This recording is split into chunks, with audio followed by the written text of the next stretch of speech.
Creeping on the corner with a 211 in my mind, persuaded by the devil, gripping on my black plastic now. Searching for a lick that I can hit with murder in my soul. Swinging banging corners in the 67 Elko. Does anyone else think Kuzan and Brook are somehow related? The similar facial and body structure is my premise. And to solidify my theory is the childhood photos, they both wear glasses with inverse colors. More interestingly, Kuzan didn't start drinking until he was taught by Zephyr, and yet in his childhood picture, he is seen holding a bottle of sake, a bag implying he is on a journey, a reference to delivering Bink's sake, and an umbrella, the color, hooked part and slender body reminiscent of Brook's walking stick. The explanation of Brook reaching into the underworld to use ice is Oda stretching, especially since Brook isn't awakened, but I'm guessing it's him establishing another similarity with Kuzan. The validity of Brook being Kuzan's father. Brook, 90 years, Garp, 78 years, Roger, died at 53, 24 years ago, Kuzan, 49. Brook joined the Rumbar Pirates 52 years ago, age 38, and being Kuzan's father meant Kuzan was conceived when Brook was 41, meaning the Rumbar Pirates should have existed for more than 3 years for him to have a kid before death.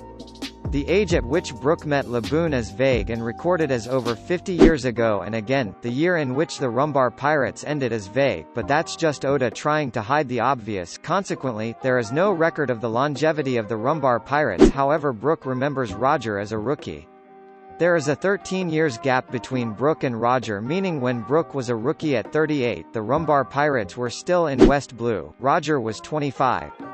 Brook would have needed years of experience to call a 25 years old Roger a rookie.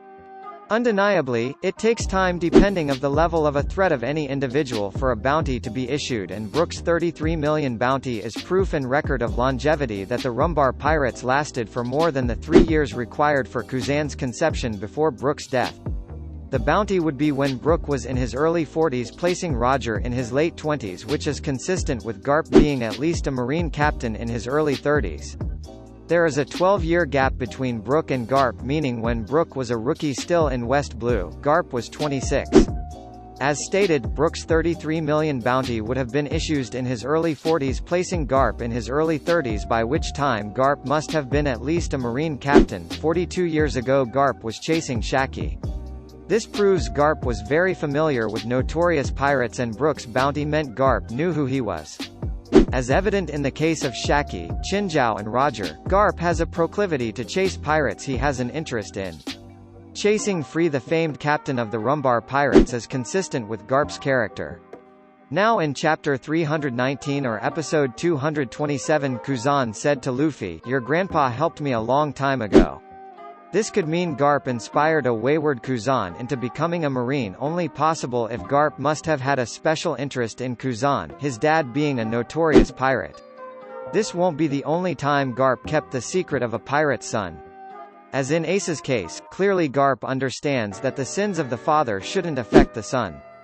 Kuzan idolizes Garp, and in all probability, Garp adopted him. Kuzan's childhood pictures depict abject poverty, a sign implying he was an orphan. Like in C's case, although unlike Ace and Luffy, Garp was successfully turned him into a Marine, further aggravating Garp's obsession and consequent heartbreak when he failed with both boys.